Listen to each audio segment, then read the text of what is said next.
Does Sony have more than just third-person blockbuster action RPGs? I think that is the big thing that they want to be able to sell people with their future lineup of games. We find ourselves right now 3 years into the newer cycle of consoles. Sony have an undoubtedly dominant position in that market, and they've had their kicking off what would traditionally be called the big E3 season. They've had their big unveiling of games. We've also had, of course, a bunch of financial reporting as well that can clue us in to the bigger strategy that Sony are going to be using. So, let's just get straight into it. We've got new games, we've got new gadgets, some fun numbers, and lots of things to get into. So, what did they show off? Well, over the course of the event, including virtual reality games, they had 31. 16 were multi-platform, 4 were Sony-published exclusives, and 11 were third-party console exclusives. But I think what's really important here is PlayStation's marketing partners. Even if something is only a timed exclusive or whatever, they really can just bundle up a severe amount of power. We've seen that in games like, say, Stray, with, it being on PS Plus as an example. And with a lot of these multiplats, like having a very large feature here, what that is Sony just capturing mindshare with these games. So yes, many of them will come out on PC and even Xbox, but people will kind of know them for who's firing the biggest marketing cannon. Now, we've got likes of Dragon's Dogma, which is going to make a, perhaps not absolutely humongous, but a group of people beyond happy. Street Fighter 6 as an example, even to the degree where following Sony's presentation, we see Microsoft tweeting which things from the Sony presentation are actually coming to Xbox, right? Now, of course, Microsoft tweeting that is confirming that of those multiplats, 12 are going to be on the Xbox, right? And that even includes one of them, a first-party Sony title, Marathon, which I'm pretty excited to talk about because, hey, that's Bungie doing another thing. And as much as, things may not always have been perfect with Destiny, obviously, Bungie, I've played Marathon before, like the original Marathon in the Xbox arcade way back in the day. Anyhow, part of the point here is the mind share of these games, even if some of them are multiplat, being very PlayStation. Here's a really good example. At least in the UK, there was a very, very, very Sony-backed marketing campaign for Hogwarts Legacy. It may even have been exclusive, but 82% of physical game copies, that's some of the best data we have, but 82% physical game copies sold in the UK were for the PS5. And that just goes to show, multiplat does not split down the middle. Sony have got the mind share. People will simply just, even if games are available elsewhere, people will default to playing on PlayStation, because in a world where there's lots of multi-platforms, what console you're going to buy? You're going to buy the one that has got the best exclusives. It's been as simple as that. Now, of course, exclusives is an interesting area for Sony because the well's going to run a little bit dry over the next few years. Now, they still obviously do have Spider-Man 2. That got a 12-minute showing at the end of their showcase. Insomniac are also working on Wolverine, but a lot of the studios, they've had their big games come out, perhaps going to be a slightly more slow few years, and then you're going to be seeing kind of big generational swan song games likely come out for those big studios, or maybe even some launch titles for the PlayStation 6. No doubt Sony knows that the strategy that's winning here, they've probably got a good chance of that working well in the future if they're able to give those studios the time they need to make a blockbuster that truly does feel like next generation. And hey, that's the kind of long-term strategy that companies like this are playing, and evidently it worked damn well for Sony this time round. Now, that being said, a lot of Microsoft Studios things, they're still a few years off the likes of, Fable things. So they do have a little bit of hopium for the future, at the very least. Now, another thing, in addition to being the default for multiplats that Sony will want to sell people on, is the idea of different games coming from Sony. Games that are not just third-person, narrative-driven action RPGs, even though obviously Wolverine and Spider-Man 2 are going to be playing into things rather heavily. So, that means that we can have CG tone trailers for Haven's Fair Game and Firewalk's Concord, but no gameplay. So with that, we've got a third-person PvP heist game and a sci-fi FPS multiplayer title, both launching PC and PS5, that are really a part of their big live service push. This is the thing that Sony really wants to do. It's a large part of why they acquired Bungie. Now, these are games that are important for Sony. Number one, they're new intellectual property. One of the things you'll see consistently with Sony is their IP is absolutely killer. People know it. So this is more opportunities for that. They are live service titles. That is an area that, they have a show. Isn't that it? Is it baseball? It might be baseball. Who knows? They have that one anyway, but they obviously want more. And also, these are games in different genres to what Sony currently do offer. So right now, Sony have got this amazing dominance in the kind of like big blockbuster game. They're now going to want to slowly march out past that, which if they can pull off their plan, especially having the likes of Marathon from Bungie, that will be absolutely fascinating. I mean, hey, Marathon, that's quite the old IP revival, isn't it? In this case, it's an extraction shooter, which, extraction shooters are kind of the new battle royale. Maybe there will be a bit of a spin on it. But let's talk about the live service side of things. This is the thing you've got to really, you've just got to take into account when you see anything that they're doing. And one thing you should know, and it's why I'm wearing a different top, that we do have some breaking news drama in this story. First, though, I've got to cover a few things. Now we're going to get into the drama. Basically, they've actually increased their plans to invest even further in live service games since last September, which is like the last major data point that we had.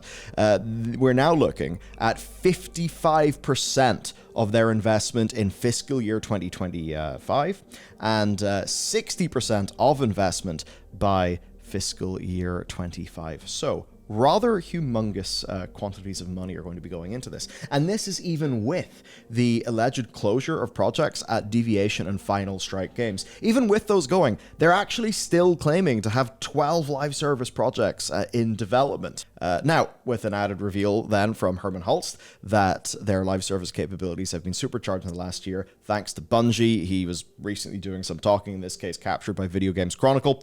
These capabilities we've set up inside PlayStation Studios have been helped and guided by Bungie. We also work with Bungie on a pretty rigorous portfolio review process that we apply to all 12 live service titles that we have in production. So basically, Bungie are trying to lead the way, right? They're coming in as the experience, having done this before, and Sony do actually seem to be willing to just let them do their work. I think the next big thing that we'll probably be hearing about is The Last of Us multiplayer, right? I mean, given the potential we all saw with The Last of Us, 1 multiplayer, I think that'll obviously be the thing. Here's a little bit of what they've talked about, right? With live service, right now they've got Destiny 2, they've got The Show, Haven, Naughty Dog obviously coming in with The Last of Us, then Guerrilla, of course, a lot of people don't know this, but there is a multiplayer Horizon game that Guerrilla are working on. And then, of course, they're from Firewalk. The thing that was the most interesting to me, though, was the death of that game at Deviation. Deviation is a bunch of ex-Treyarch people, and seemingly that project died, and they had very serious layoffs, so it seems to be a rough enough situation.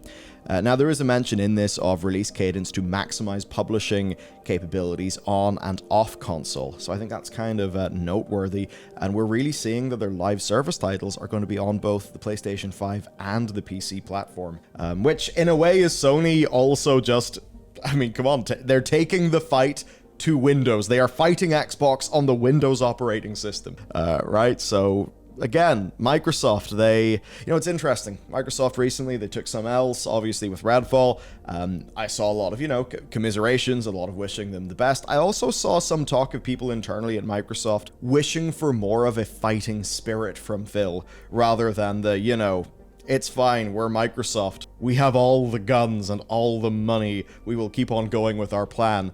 It seemed that some people want Microsoft to act a little bit more scrappy, a little bit more aggressive in the market. I mean, certainly it wouldn't be a bad thing, because even in a relatively dominant position, I think we're still seeing Sony doing a hell of a lot of investment, because ultimately I think they know PlayStation is probably more important to Sony than Xbox is to Microsoft, so Sony's really going to feel the importance of keeping PlayStation in that dominant position that it's been in, now for a very long period of time indeed. And what's interesting here is what they're expecting for ongoing growth to be sustained by PC titles beyond fiscal year 2022. So if you look here, right, top 20 PC publisher in fiscal year 22, 20% of first-party games unit volume expected fiscal year 2023, right? So that's a lot of PC. PlayStation Network, 5 first-party PC games now feature PlayStation Network login. Here is overall what they're expecting with their revenue of first-party titles, for PC. So they want to be hitting, an estimate there of 450 million in fiscal year 23. So basically, they're able to double dip with their big blockbuster games, but then get all of their live service games on PC. On Steam to get that really big user base. It is a pretty damn sound strategy, honestly. Here's another good quote. I often have the opportunity to ask game fans for their opinions, and when I ask them how they feel about time lag, they often say they feel the release of a PC version 2 or 3 years after the release of PlayStation is acceptable. Which I think, we could have said this was really good if we were just talking about the likes of the launch state of God of War. Obviously, the launch state of, say, The Last of Us Part 1, not really included in that. That was a really big shit show. Now it is time for the interruption, the drama. Here is a post from, well, not from Bungie, but it is their fault, from Naughty Dog. We know many of you have been looking forward to hearing more about our Last of Us multiplayer game. We're incredibly proud of the job our studio has done thus far, but as development has continued, we've realized what is best for the game and that they need to just give it more time. That they will continue to work on the project as well as other games, including a new single-player experience, and they look forward to sharing more soon. But they released this, but Bloomberg published a report basically just saying Bungie, and as we've talked about, Bungie, the live service experts, have came in, essentially audited the shit out of this thing, and said, oh, guys, you got problems. I do not feel good about the long-term viability of this, essentially says Bungie. And in fairness, while this may look like a big L or whatever, this is actually really good in a way, because this shows that Sony got the specialists in, the specialists did what they're really good at, now development plans are changing based on what seemingly will be long-term sustainable, including less people working in this project, which likely means that it needs to be reshaped as a project, and that those people can be redeployed onto what is a safer bet and what is the core competency of Naughty Dog, which is a single-player experience. So it's one of those things. Does it look like a big L? Yes. Is it dramatic and juicy? Yes. Is it also a wise usage of the experience that now lies within Sony's family of studios because they own Bungie? The answer to that also is yes. Anyway, what about the rest? Well, that's where we get to supporting gadgets. Yes, we've got wireless earbuds, PSVR 2, and Project Q, which looks kind of bloody ridiculous, to be honest. It's very weird. Anyway, PSVR 2, they basically called out a strong launch. It's up 8% in its first 6-week launch period versus PSVR. I think suffering from the usual thing, not a humongous number of supported games. They absolutely just need to get more content on there, and when you are engaging in a lot of VR content in a very closed ecosystem like this one, a lot of the value adds of VR are just not there, like, fully modded Beat Saber with all the crazy shit that actually makes Beat Saber super worth playing. PSVR, the technology's cool, the headset is an astoundingly good headset from everything that we understand, but for me, I just wouldn't want to be locked down to that closed platform. Anyhow, they got over 600k units. There's not too much else to say. We then have Project Q, which you can see this user here has managed to mock up by just, placing their Switch on top of 2 PlayStation controllers. And if that seems ridiculous to you, or maybe this, where they sort of look rather glued on, here's Sony's own image. Yeah, it looks a little bit more integrated, but it's a funky looking thing. I get that they want to retain the brand language, the design of, of their controller, but it certainly does look bizarre. Anyway, this is an odd device because it doesn't play games. It's just for remote play. That's their pitch. Remote play only, which of course means in terms of, silicon they've got to throw in there, they really don't need to spend as much money. So basically it's got all the features of a DualSense, including the haptics, an 8-inch LCD screen. For reference, a Switch is a 6.2-inch. so it's capable of 1080p 60 over Wi-Fi. There's no words in price. People are obviously clowning on it. It cannot play games natively. It cannot stream games directly from the cloud. This is basically just a satellite device to the PlayStation that you have. This is so... You know, I don't know, you want to play a game in bed so that you can, like, guarantee that you're not well slept and you feel sad in the morning? You can do it here! It's really bizarre. Now, what's funny to me is, like, man, just for so much of this, just get a backbone. I have the non-PlayStation edition of the Backbone one. It's a fantastic piece of kit. If you're doing any mobile-related stuff, if you're engaging in Microsoft xCloud. I remember I played Halo in this thing, and there was... I mean, I could notice the input lag because that's generally something I'm very sensitive to, but it was enough that I found Halo single player to be like a good experience, which I did not expect. So, one of those funky things, if they can get PlayStation Now to sort of run, you know, run as well, then, you know, you'd almost want them to go whole hog and really just give it the real try. I think that's just man, there's a bit of me that wants a new Vita, okay? The Vita, it's such a beloved device, you know, it was so ahead of its time in so many ways, packing that amazing-looking OLED display, which was really industry-leading for its time. It just never really got quite what it deserved, and one would really think that with the Nintendo Switch, really quite impressively repopularizing the handheld format, you'd wonder if it's something they would find the capacity to do. But anyway, the point basically is, why are they really doing Project Q? Because it's got about the same impact as a Backbone. Sony partnered with the Backbone people. You can do that, like, I believe the remote play stuff, just, you know, on a Backbone. You can see there, it's even, you know, front and center in their marketing materials is actually doing your PlayStation remote play. So it's like, you already have a phone, just get a Backbone, and, I mean, is it the 8.2-inch screen? Is that it?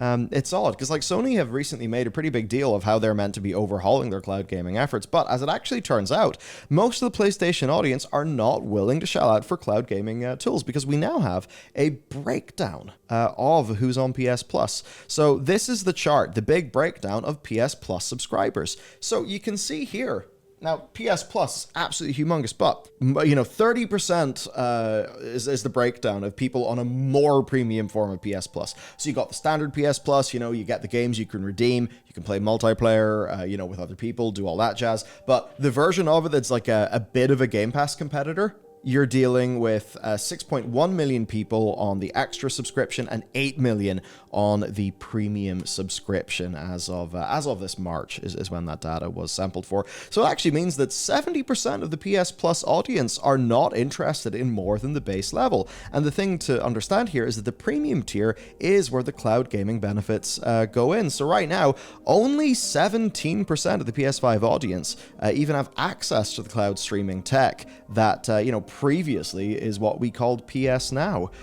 So it could just be that they view this as being a growth area, you know, something like that. Could just mean that, like, that's why they're happy to sell this as, you know, something that's just a satellite to the PS5 that you own, because maybe they've realized their audience actually doesn't care that much for, you know, that device being able to do full remote play. I have to admit, it's a bit bizarre. And then there's wireless earbuds, so, you know, you can buy those, I guess. And as for how all this lines up with the plan then, well, here is from Sony's deck. This is them telling us their plan. Right, they just say, maximizing opportunities from a varied portfolio, 2 or more major releases a year, covering every major game genre, mixture of single-player live service, balance of big franchises, new IP. They talk about all the things that they want to grow. And really, your TLDR here, what do they want to do? They want to double down on their big movie, sort of big franchises, things like that in other mediums with the success of The Last of Us and HBO, the Gran Turismo movie. They want to keep that release cadence up with 2 releases a year, and they want to keep that audience interested by staying with the genres that they know and the single-player titles that they, you know, associate with the PlayStation brand. But now PlayStation wants to start injecting some of that new stuff. Because at least if you look at Microsoft, you know, they have their Forza games that are, you know, sort of coming out quite regularly. People almost play in a live way. Sea of Thieves, Microsoft Live Service, you know, Microsoft have got things like that. So now Sony are trying to get, you know, new IP, you know, from Haven and Firewalk that create that ongoing revenue. Got some new technology stuff to maybe crack open that PlayStation audience. And now they're a little bit more able to test the water in some new genres. And again, you know, you've got the likes of, say, Final Fantasy 16. That's a Square Enix game. It's not a, you know, it's not a Sony first party, but where's it coming out? It's coming out here. That's humongous already, you know? So I think Sony are they're set to hold their absolutely dominant position. Starfall, it's funny. I am not as bearish on Starfall as I think most of the internet seems to be. But what I can observe is that Microsoft's generally weak position, and you could say a little bit of a lack of fighting talk, that has certainly damaged their brand.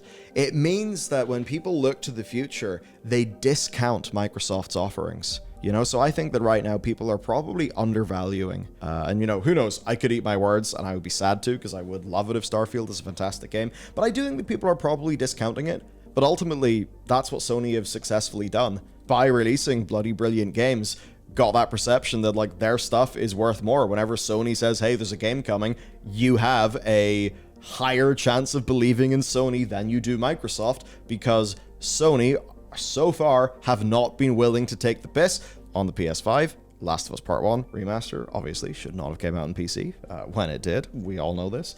But, you know, they haven't been doing Redfalls, have they? So, pretty interesting situation. Overall, what do I think then? Well, I think that Microsoft's big strategy of cloud, you know, Games Pass, I think it's fantastic. I think it offers an absolutely stellar value. But on balance, as somebody who is a very experience-driven gamer, I want to see those, like, real big, good, unique, novel experiences in games. That means that I want access to the multi-plats. It means that I want access to the best exclusives. And that does mean that if you forced me to buy one console and commit to it for a whole generation, I would be left in a position of saying, it does have to be Sony. Does have to be Sony. So I'll just get the new Elder Scrolls game on my PC. Same with Starfield, right? And now I'll be able to get the Sony live service games on PC as well. I mean, who knows? Maybe that Last of Us survival game. It's not survival game, sorry. The Last of Us live service game. You know, maybe off the back of the Part 1 remaster in PC, they'll be able to ship that in PC as well. So it's an interesting time in the console war. Yeah, Microsoft, I don't know what they can do to turn this around. I think they need to do a combination of stick the course, make sure they don't have any losses, and then be able to come in with a super strong, medium to long-term game within this season, with Starfield being excellent, with Fable being excellent, and just a few of those bets that we haven't really heard of in a while, but may potentially hear soon in their upcoming showcase. Like, that stuff needs to come up. Okay, let me know what you think then. You know, where are you on the whole sort of split between the big first parties? I think right now, yeah, I mean, I'm critical of all of them a lot, but I have to give it to Sony. All right, take care, have a great day, see you next time.